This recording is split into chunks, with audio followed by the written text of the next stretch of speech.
우리 지난 주일은 땅의 기초가 흔들릴 때, 땅에 지진이 일어나고 진동이 일어날 때 그것이 우리에게 얼마나 큰 두려움인지를 확인하고, 땅이 흔들릴 때 흔들리지 않기 위하여 우리는 두 발을 반석 위에, 믿음 위에 서야 한다 말씀을 나누었었습니다. 여러분, 한 주간 반석 위에 서 계셨습니까? 지금도 반석 위에 서 있는 여러분의 믿음이신가요? 아니면 너무 흔들리고 너무 두려워 떨며 한 주간을 염려 가운데 지내셨나요? 오늘 찬양대의 귀한 고백처럼 우리의 모든 흔들림과 두려움을 주님께 내어 맡기고 다시 반석 위에 서시기를 주님의 이름으로 축복합니다. 오늘은 땅과 반대되는 개념, 뭘까요? 하늘에 대해서 우리 함께 좀 말씀을 살펴보려고 합니다. 여러분, 하늘 하면 어떤 마음이 드시나요? 하늘이라는 것은 참 경이롭고 신비한 것 같아요. 때로는 그 하늘이 우리의 마음과 기분을 좌우할 때도 있는 것 같아요. 하늘이 파랗게 펼쳐지면 우리의 마음도 시원하고, 하늘이 어두컴컴하고 흐려지면 우리의 마음도 그렇게 되는 때가 있는 것 같습니다. 오늘 아침에는 하늘이 좀 흐렸거든요. 여러분, 지금 오늘 오실 때 어땠나요? 하늘이 여전히 흐린가요? 네. 하늘을 안 보셨죠? 하늘이 어떠신지 안 보고 오셨죠? 우리는 땅만 보고 오잖아요, 그죠? 앞만 보고 오시니까. 여러분, 가끔 신호등만 보신다고요? 가끔 여러분, 산이래요. 가끔 하늘을 좀 보시고, 제가 산에 가고 싶은 때가 됐나 봅니다. 때로는 하늘을 보시고 하나님이 계신 그곳을 묵상하는 시간들을 가지시면 좋을 것 같아요. 오래전에 제 친구가 했던 말이 수십 년이 지난 지금도 기억에 남는데, 이런 말을 했어요. 제가 기억이 좀 가물가물한데 아마도 그 친구가 선교를 나가면서 했던 말인지 아니면 제가 군대를 갈 때 했던 말인지 기억은 안 나지만 이런 말을 했어요. 외로워도 멀리 떨어져 있어도 서로 힘을 내자. 우리는 같은 하늘 아래 있잖아. 지금 생각하니까 너무 막 오글거리는 말을, 남자 친구인데 그렇게 했었어요. 그 말이 참 가슴에 남더라고요. 멀리 떨어져 있지만, 눈에 보이지 않지만 하늘을 보니까 우리는 같은 하늘 아래에 어쨌든 존재하는구나, 어딘가에 있겠구나, 그런 생각이 좀 들었습니다. 오늘도 여러분의 사랑하는 가족들과 자녀들이 멀리 떨어져 있는 분들 계시죠? 하늘을 보시고 같은 하늘 아래에 있음을 기억하시고 하나님 주시는 위로와 격려가 있으시기를 축복합니다. 성경의 히브리어에서 그리고 헬라어에서 각각 하늘에 대한 용어를 보면, 히브리어에서는 샤마임이라는 단어를 씁니다. 이 단어의 형태 자체가 복수 형태로 쓰여져 있어요. 단수가 아니라 복수 형태로. 뜻은 하늘, 그리고 가장 높은 곳, 궁극적으로는 하나님이 계신 곳을 뜻하는 단어가 되어지고요. 헬라어는 참고만 하시면 되겠습니다. 우라노스라는 단어 여러분 많이 들어보셨을 거예요. 하늘이라는 뜻을 가진 헬라어인데요. 우리가 좀 주목해 볼 단어는 히브리어입니다.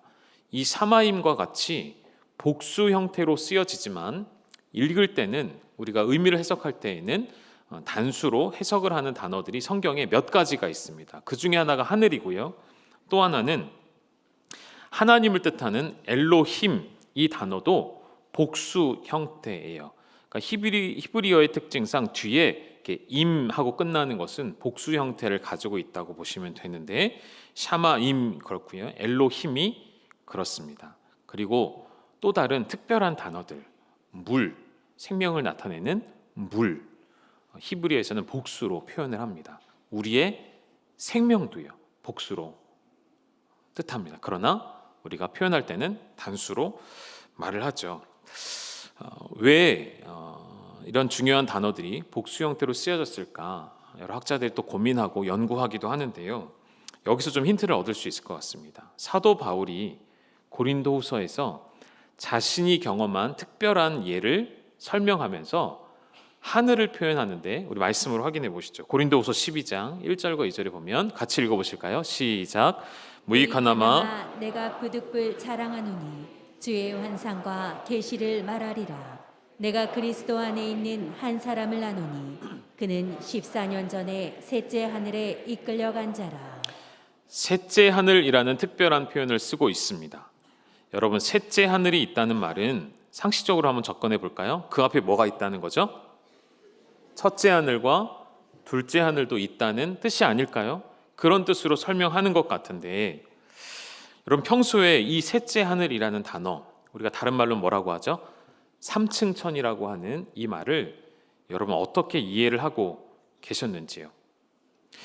오늘 이 단어를 좀 우리가 바르게 이해를 하고 넘어갔으면 좋겠는데, 우리에게는 하늘이 세 개이다? 생소한 일이죠. 잘 이해할 수 없는 것이죠. 그런데 유대인들은 이런 표현이 매우 익숙했습니다. 그들은 하늘을 세 개 혹은 많이 나누면 7개까지도 나누었었기 때문에 이 하늘에 각각 층이 있다는 그런 개념이 그들에게는 익숙한 형태였죠. 구약에서도 한 구절을 보면 그냥 하늘이 아니라 이런 표현들이 나와요. 열왕기상 8장 27절의 말씀 같이 읽어봅니다. 시작. 하나님이 참으로 땅에 거하시리이까 하늘과 하늘들의 하늘이라도 주를 용납하지 못하겠거든 하물며 내가 건축한 이 성전이오리이까. 아멘. 중간에 하늘에 대한 표현이 어떻게 설명되어 있죠? 하늘과 하늘들의 또 하늘. 그냥 하늘을 지칭하지 않죠. 유대인들이 생각하는 3층으로 구성된 하늘은 무엇이냐면, 첫째, 여러분 눈에 보이시는 오늘 집을 나설 때 보셨던 새가 날아다니고 구름이 떠 있는 그 하늘을 뜻합니다. 여기가 첫째 하늘이죠. 두 번째 하늘은 그 위에, 눈에 보이는 하늘 위에 이렇게 금속판으로 둘러쳐져 있는 보호막처럼 그런 하늘이 있다고 생각했어요. 그래서 거기에는 물이 저장되어 있다, 이렇게 유대인들이 개념을 잡고 있습니다. 여기가 둘째 하늘이고요. 셋째 하늘은 또 그 너머에 있는 하늘, 끝없이 펼쳐져 있는 광활한 맑고 넓은 공간이 있는데, 여기에 바로 하나님이 계시다, 여기에 천사들이 존재한다라고 생각을 했던 셋째 하늘이 있다고 생각해 왔던 것이죠. 여러분, 셋째 하늘이라고 표현된 이 바울의 고백 속에서는 여러분, 이것을 바울이 이제 유대인들의 그 삼층천에 대한 그런 개념을 설명하려고 했다기보다는요, 여기서의 올바른 해석은 어떤 특별한 장소와 특별한 의미를 갖고 있는 것이기보다는요, 셋째 하늘이라는 이 수사학적 표현 속에서는 가장 높은 하늘, 지극히 높은 하늘, 다시 말하면 아까 샤마임이라는 뜻에 담겨져 있는 뜻, 하나님이 거하시는 곳이라는 뜻으로 바울이 나타낸 표현이다라고 이해하시는 것이 가장 바른 해석이 되겠습니다. 그래서 셋째 하늘, 곧 하나님이 계신 거룩하고 그분의 완전하신 보좌를 의미하는 곳에 어떤 이가 끌려갔다 왔다라는 체험을 하고 있는 거예요. 조금 전에 보셨던 고린도서 12장의 말씀을 보면 사도 바울이 이렇게 이야기하거든요. 내가 그리스도 안에 있는 한 사람을 아노니 그가 14년 전에 셋째 하늘에 이끌려갔다 왔다라고 설명하는데, 이것은 다른 사람을 말하는 것이 아니고요, 자신이 체험했던 고백을 지금 바울이 하고 있는 것입니다. 그 내용을 살펴보려는 것은 아니고요, 조금만 더 부연해서 설명해 드리면, 한때 어쩌면 지금도인 것 같아요, 유행하고 있는 여기저기서 우리가 들을 수 있게 되어지는 간증 중에 하나가 무엇이냐면, 천국을 갔다 왔다는 사람들의 간증을 듣게 되어지죠. 여러분, 하나님께서 그 하나님의 나라 천국을 보여주실 수도 있습니다. 우리에게 특별한 하나님의 뜻을 가지시고 그것을 우리에게 허락하실 수 있죠. 그런데 문제는 무엇이냐면, 우리가 잘 아는 우리의 참 믿음의 선배이고 존경하는 사도 바울이 그러한 특별한 경험을 했을 때, 이때가 14년 전이라고 고백을 해요. 다시 말하면 14년 동안 함구하고 있었던, 여기 어떤 의미가 담겨져 있을까요? 사도 바울은 이 고린도후서 12장에서 자신의 특별한 체험을 이야기하는데 정말 조심하고 유의하고 있다는 것을 강하게 우리가 전달받을 수가 있습니다. 그리고 심지어 자신의 경험이 아닌 것처럼 이야기를 하고요. 이 말이 내가 해서는 안 되는 말이라고 하면서 조심스럽게 접근하고 있다는 것을 보게 되어지죠. 그런데 우리가 흔히 듣게 되어지는 천국을 다녀온 간증들은요, 바울의 입장과는 많이 다른 것 같아요. 마치 그것이 자랑이 되어 있고요. 그것이 조심스럽지 않고요.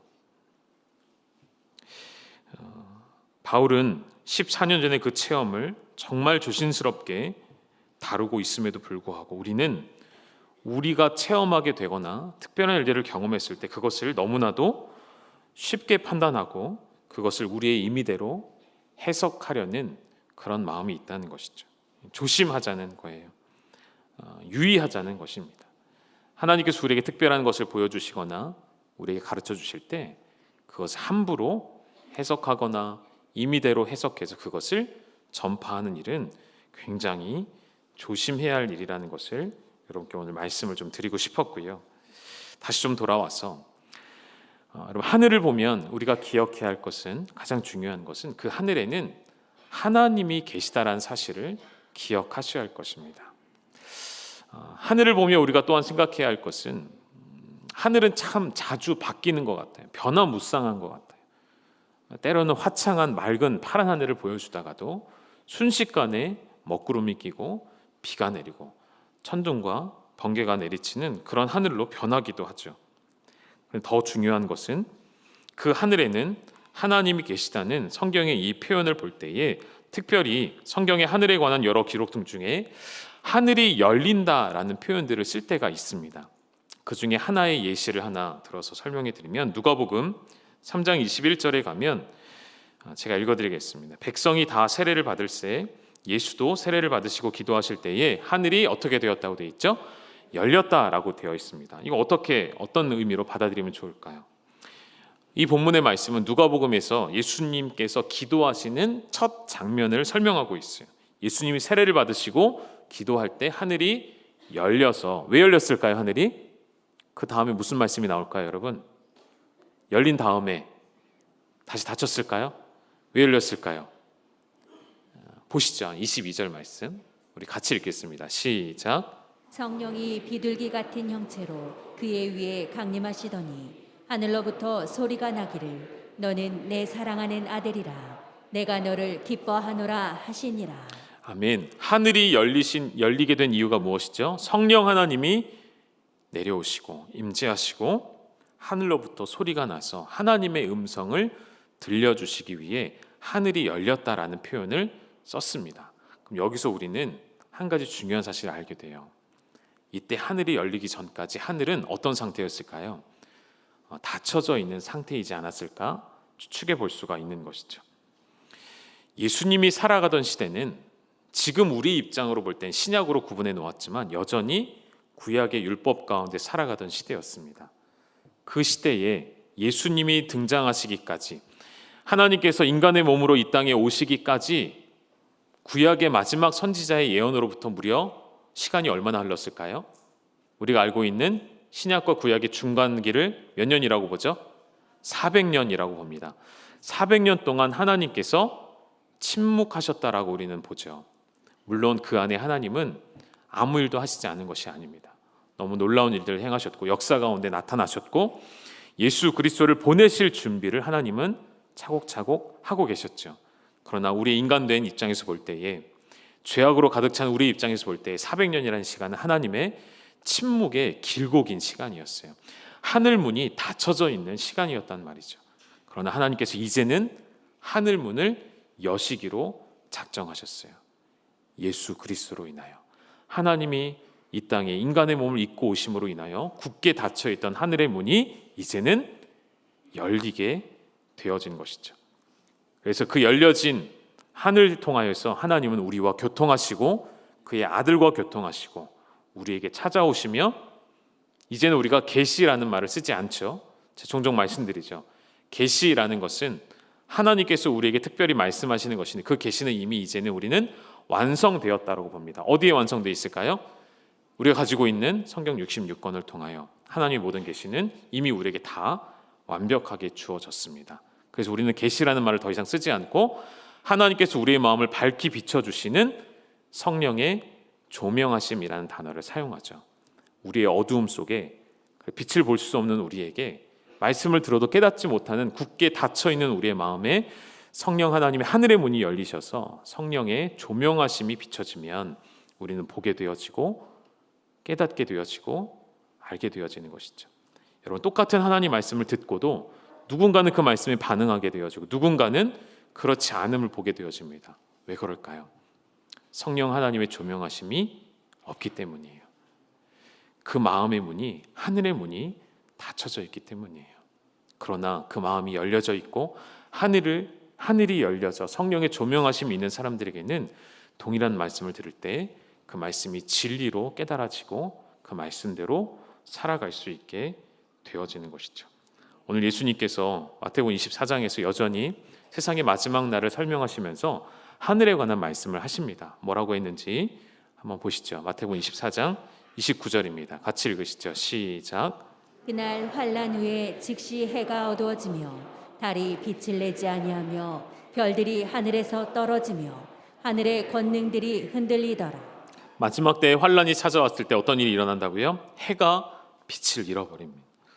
달이 빛을 잃어버리고요. 별들이 하늘에서 떨어지고 마지막에 뭐라고 하셨냐면 하늘의 권능들이 흔들릴 것이다 라고 말씀하셨어요. 그럼 하늘의 권능이 흔들린다라는 말은 어떻게 받아들이는 것이 좋을까요? 화면에는 없는데 제가 좀 몇 구절 찾아드린다면 에베소서 2장에 가면 하나님께서 이렇게 말씀하십니다. 그때 너희는 그 가운데 행하여 이 세상 풍조를 따르고 공중의 권세 잡은 자를 따랐으니, 하늘의 권능들이 떨어진다는 것, 흔들린다는 것은 공중의 권세를 잡은 자의 힘이 소멸하게 되어지고, 공중의 권세 잡은 자가 누구죠? 원수 사탄이죠. 사탄의 능력이 땅에 떨어지게 됨을 설명하는 것입니다. 에베소 6장 12절의 말씀에서도 우리의 씨름은 혈과 육에 대한 것이 아니라 뭐라고 설명하죠? 통치자들과 권세를 가진 자들과 이 어둠의 세상 주관자들, 곧 하늘에 있는 악의 영들과 우리는 씨름하며 싸운다라고 설명하죠. 이 하늘에 있는 악한 권세들이, 그 권능들이 흔들려 땅에 떨어지는 일이 일어나게 된다는 것이죠. 여러분, 그날이 우리 앞에 펼쳐질 때에 우리는 아마도 참으로 무섭고 두렵고 떨릴 것입니다. 평소 하늘의 천둥과 번개만 세게 내리쳐도 우리 얼마나 놀라고 얼마나 무섭습니까? 저희 아내랑 저희가 가끔씩 아직도 이야기하는 건, 저희가 신혼집에 살 때 그 총신대학교 바로 앞에 저희 신혼집을 구해서 살았거든요. 그 숭실대로 넘어가는 그 언덕, 그 비탈진 곳에 저희가 신혼집을 얻고 살아갔습니다. 근데 그때 처음 살았던 집이 이렇게 창문이 이렇게 나무 틀로 돼 있던 옛날 창문이었어요. 그 당시에, 그때가 2009년, 2010년이었으니까 그때 굉장히 강력했던 태풍이 있었거든요. 얼마나 그 밤에 창문이 세게 흔들리고 깨질 것처럼 요동을 치는데, 천둥 번개와 함께 얼마나 무서운지 아직도 그때 기억이 생생할 정도로 기억이 납니다. 하늘이 어두워지고 순식간에 캄캄해지고 천둥과 번개가 요란하게 일어나면 인간이라는 존재가 얼마나 나약해지고 연약한지, 얼마나 작아지는지, 얼마나 무섭고 떨리는지, 하물며 마지막 날이 찾아오면 어떨까요? 그 마지막 날이 임할 때에 이 세상은 정확하게 두 부류로 구분이 될 것입니다. 한 부류는 지금 말씀드린 것처럼 두려워 떠는 자들, 하늘을 보며 무서워 떠는 자들이 등장할 것입니다. 그 사람들은 어떤 사람들일까요? 준비되지 않은 사람들이라고 저는 설명해 드리고 싶어요. 왜냐하면 오늘 마태복음 본문 이하에 이런 말씀이 나오거든요. 한번 보실까요? 마태복음 24장 44절에 우리 같이 읽어보시죠. 시작. 이러므로 너희도 준비하고 있으라. 생각하지 않은 때에 인자가 오리라. 준비하지 않는 자에게는 생각하지 않은 때에 임하는 그 마지막 날이 두렵고 떨림으로 다가올 것입니다. 준비하지 않는 사람을 또 다른 말로 표현한다면 저는 이렇게 말하고 싶어요.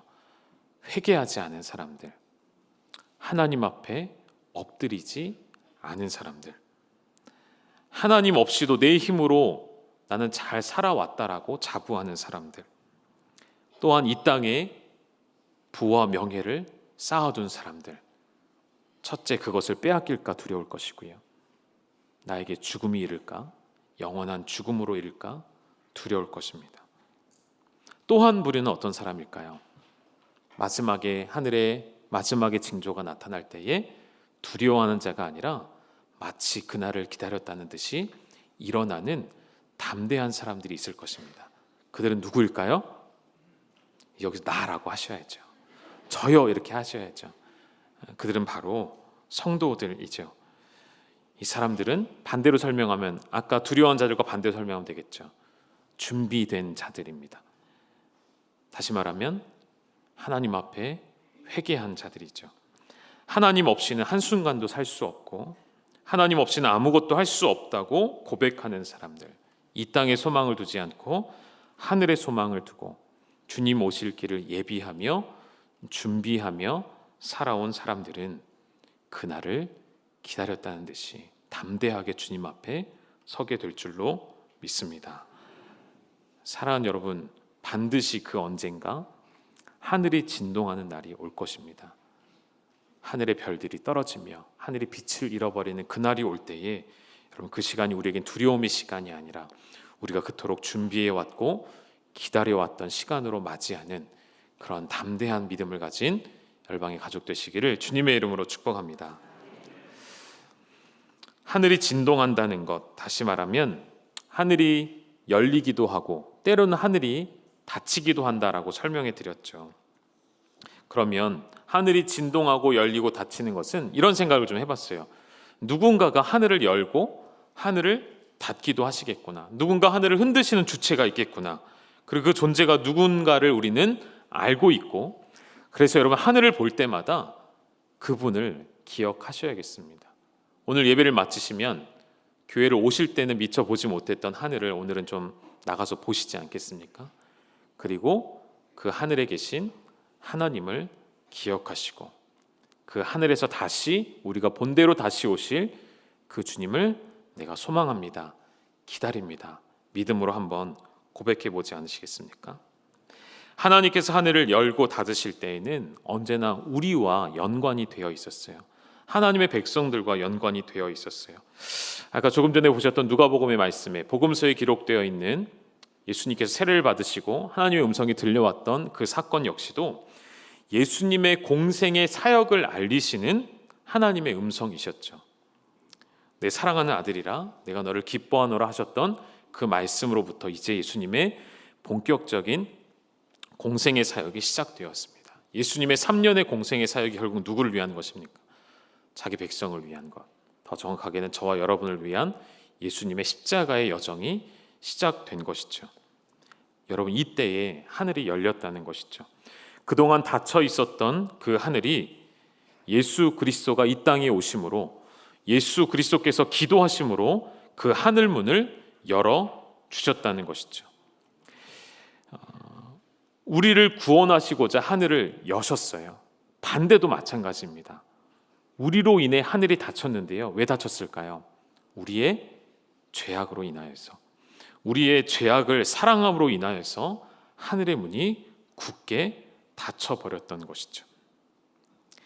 하늘의 문이 열려 있을 때에는 언제나 우리가 하나님과 소통할 수 있었습니다. 구약 시대에도 그런 때가 있었죠. 하나님의 말씀과 하나님의 이상과 하나님의 일들이 반복적으로 나타나는 시대가 있었습니다. 그러나 때로는 하늘 문이 닫혀 있을 때가 있었죠. 그때는 언제일까요? 우리 하나 구절을 찾아본다면 화면에 없습니다. 사무엘상 3장 1절에 가면 그 시대를 이렇게 표현하죠. 아이 사무엘이 엘리 앞에서 여호와를 섬길 때에는 여호와의 말씀이 뭐라고 되어 있을까요? 희귀하다라고 되어 있습니다. 그래서 이상이 흔히 보이지 않았던 시대, 그 시대는 바로 사사 시대였죠. 자기 소견에 옳은 대로 행하며 하나님의 말씀을 들으려 하지 않던, 청종하지 않으려 했던 그 사사 시대가 하늘의 문이 굳게 닫혀 있을 때에 하나님이 다시 하늘 문을 여시는 건 사무엘을 통하여서였던 것이죠. 여러분, 하늘이 열려 있을 때가 있고 닫힐 때가 있다고 말씀드렸어요. 그 닫힌 하늘을 하나님이 다시 여시는 방법이 있는데요. 그 역시도 우리에게 달려 있더라고요. 우리가 무엇을 할 때 하늘 문이 열릴까요? 그렇죠. 우리가 하나님 앞에 회개하며 기도할 때에, 여러분 하나님 앞에 엎드리며 기도하실 때에 하나님은 그 하늘의 문을 활짝 열어주십니다. 이것이 오늘 말씀의 결론이기도 한데요. 여러분 예수님께서 아까 누가복음 말씀에 하늘이 열린다는 표현 바로 앞에 예수님이 뭐하고 계시냐면 기도하고 계셨다고 되어 있어요. 세례 받고 예수님이 기도하실 때에 하늘이 열렸던 것처럼, 여러분 오늘 여러분이 우리의 머리 위에 지고 있는 이 하늘은 닫혀 있는 하늘인지 혹은 열려 있는 하늘인지 무엇을 통해 알 수 있을까요? 우리 위에 있는 이 하늘이 닫혀 있는 하늘이라면 무엇이 그 하늘의 문을 닫아버리게 만들까요? 우리에게 찾아오는 환난, 여러분이 찾아오는 시험들, 혹은 핍박들, 혹은 내 육신에 찾아온 질병들이 하나님과 우리 사이를 가로막는 하늘의 문을 닫을 수는 없더라고요. 하나님과 우리 사이를 가로막는 것은 아까 뭐라고 그랬죠? 우리의 죄 때문이라는 것이죠. 그러면 간단해요, 여러분. 그 하늘의 문을 다시 여는 것은 그 죄를 회개하는 것, 그 죄를 하나님 앞에 고백하고 인정하는 것. 그래서 사도행전 11장에 이런 말씀이 나오죠. 이방인들을 향하여서 생명을 얻는, 뭐라고 하죠? 생명을 얻는 회개를 하나님이 주셨도다라는 고백이 나오죠. 여러분 회개라는 것은요, 우리에게 생명을 가져다주는 통로가 되어지는 것입니다. 그냥 회개가 아니죠. 우리가 하는 회개는 어떤 회개이죠? 예수 그리스도의 십자가의 공로를 의지하는 회개. 예수님이 십자가에 흘리신 그 피로 말미암아 우리가 고백할 수 있는 완전한 용서의 확신이 있는 회개. 다시 죄로 돌아서지 않는 그 온전한 회개를 우리에게 주셨기에 인간의 죄악으로 인해 닫혔던, 침묵하셨던 400년을 예수 그리스도 하나님의 아들을 이 땅에 보내심으로 다시 여셨고, 동일하게 오늘 우리에게 닫혀있는 하늘이 아니라 열린 하늘을 허락하시기를 원하신 하나님 앞에 우리가 철저하게 회개하며 엎드릴 때에 하나님 반드시 우리 위에 하늘을 여시고 우리와 교통하시며 우리 안에 내주하신 성령님께서 하나님과 우리 사이를 연결시키셔서 그분과 동행하며 그분과 함께하는 복된 삶을 우리에게 허락하실 것입니다. 여러분 하나님께서 우리에게 복을 주십니다. 하늘 문을 여시고 복을 주시려 하시는데 여러분 왜 주저하십니까? 왜 머뭇거리십니까? 기도하십시오. 기도로 하늘 문을 여십시오. 그리고 하나님 부어주실 은혜를 사모하고 소망하는 열방의 모든 가족 되시기를 주님의 이름으로 축복합니다. 함께 기도하겠습니다. 하나님 아버지, 오늘도 우리는 하늘 아래 살아가는 작은 존재임을 고백합니다. 그리고 우리 하나님은 하늘 위에 계셔서 이 세상 우주 만물을 다스리시며 통치하시며 지배하시는 위대하신 하나님이심을 고백합니다. 하나님과 우리 사이의 그 경계를 하늘로 지정해 두셨고, 그러나 하나님 우리를 그저 피조물로 여기지 아니하시고 우리를 당신의 자녀로 여기셨고 삼으셨기에 그 하늘의 문을 여시고 우리에게 손을 내밀어 주시며 친히 이 땅에 인간의 몸으로 오셔서 성령께서 우리 안에 내주하시며 주와 교통케 하신 그 은혜를 기억합니다. 하나님, 오늘 우리의 영혼 가운데 하늘의 문이 굳게 닫혀 있지 않게 하시고 그 굳게 닫혀진 문을 기도함으로 열 때에 다시금 이 땅 위에 우리를 통하여 은혜의 빗줄기가, 그 하나님의 말씀의 빗줄기가 우리 가운데, 우리 심령 가운데 이 땅 위에 조명케 되어지며 비춰지게 하여 주시옵소서. 그 은혜를 감사드리며 예수님의 이름으로 기도드립니다. 아멘. 우리 함께 찬양하시겠습니다.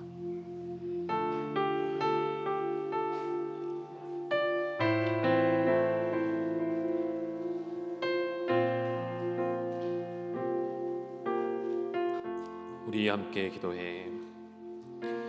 우리 함께 기도해. 주 앞에 나와 무릎 꿇고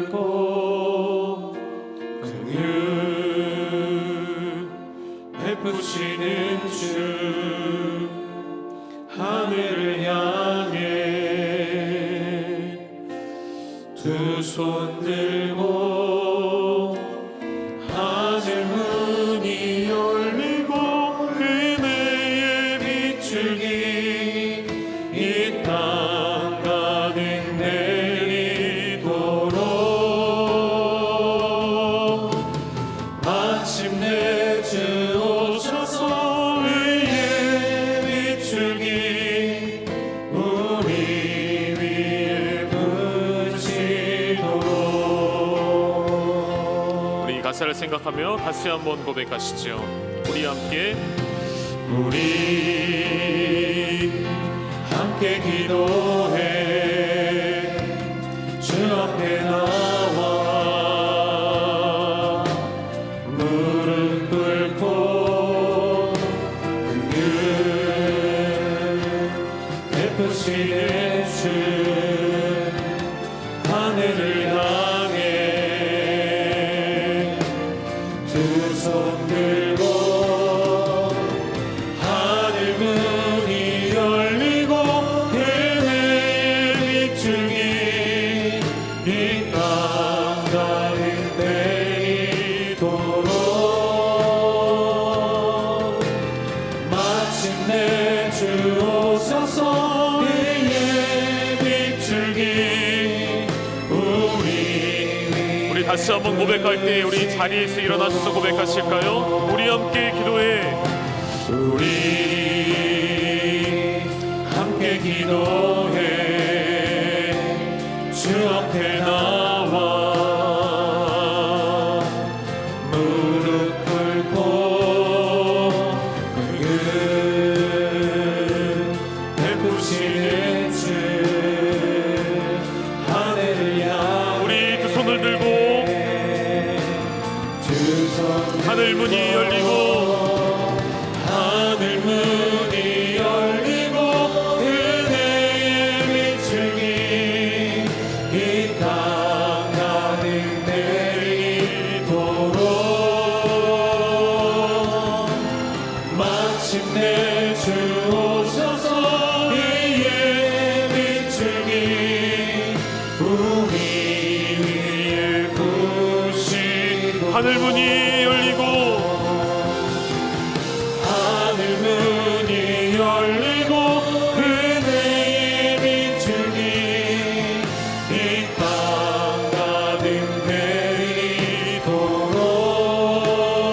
내리도록 마침내 주 오셔서 의의 빗줄기 우리 위에 우리 마지막으로 한 번만 더 고백하실까요? 하늘 문이 열리고 은혜의 빗줄기 이 땅 가득 내리도록 마침내 주 오셔서 의의 빗줄기 우리 위에 부시도록. 아멘. 우리 시간 함께 기도할 때에 여러분 우리에게 하나님께서 하늘 문은 열쇠를 주신 줄 믿습니다. 여러분에게 주신 그 열쇠를 이제 사용하셔야죠. 굳게 닫혀진 하늘 문을 여는 열쇠, 예수 그리스도의 공로를 힘입은 우리의 철저한 회개의 기도, 우리의 돌이키는 기도, 예수의 이름으로 부르짖는 그 기도 가운데 하나님께서 오늘 하늘의 문을 여시고 우리에게 말씀을 조명하여 주실 것입니다. 하나님의 뜻을 비춰 주실 것입니다. 들어도 듣지 못하는 세상 사람들과 다른 우리를 구별하여 하나님의 백성 되게 하신 그 진리와 그 은혜 가운데 나를 거하게 하셔서 오늘도 우리 공동체가 함께 한 목소리로 믿음으로 기도하며 나아갈 때에 무릎 꿇은 그들의 기도를 들으시고 하늘의 문을 여시사 이 땅 가운데 하나님의 은혜와 하나님의 공의를 베풀어 주시옵소서. 우리 합심하여 기도하며 나아가시겠습니다.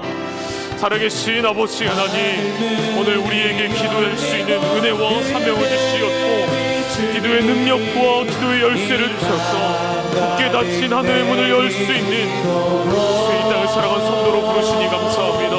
하나님, 오늘 예수 그리스도의 공로를 힘입어서 하나님 아버지 앞에 믿음으로 나아가오니 아버지 하나님 우리 가운데 일하시고 우리 가운데 역사하여 주시옵소서. 하나님 아버지 우리 각 사람 가운데 이 시간 성령을 부어주시고 하나님의 뜻 가운데 우리를 불러주시옵소서. 하나님의 말씀이 우리 안에 조명되게 하여 주시고 우리 안에 하나님의 뜻을 밝히 드러내실 때에 하나님 기도하는 한 사람을 통하여서 이 땅에 긍휼을 베풀어 주시고 오늘 이 하늘을 바라보며 하늘에 계신 하나님을 향하여서 두 손 들고 찬양하며 기도하는 주의 거룩한 백성들을 통하여서 이 땅에 은혜를 베풀어 주시옵소서. 이 땅에 은혜의 빛줄기를 가득 내리어 주시옵소서. 마침내 주님 오시어서 우리를 다스려 주실 그날을 사모합니다. 그날을 소망합니다. 하늘이 신동할 때에 주님 오심을 예비하며 기다리시는 거룩한 백성들이 되게 하소서. 우리 가운데 풀어주신 그 회복의 은혜를 우리 위에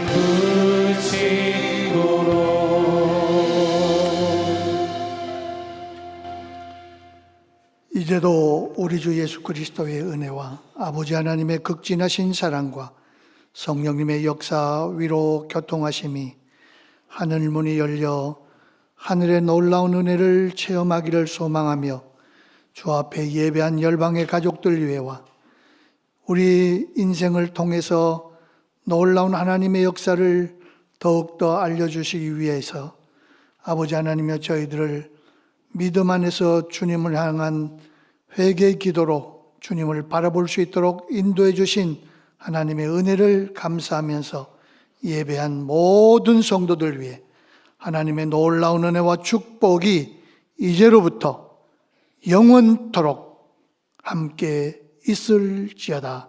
아멘.